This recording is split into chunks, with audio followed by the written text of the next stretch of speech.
Alhamdulillah, setiap langkah mereka adalah satu amanah buat kami.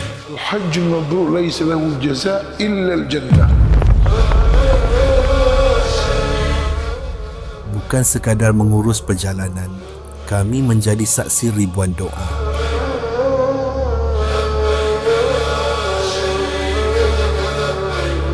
Mereka bersiap sedia untuk melalui satu detik penting dalam ibadah haji, menyempurnakan wukuf di Arafah. Bukan berapa ramai yang kami bawa, tetapi berapa ramai yang benar-benar merasai makna haji.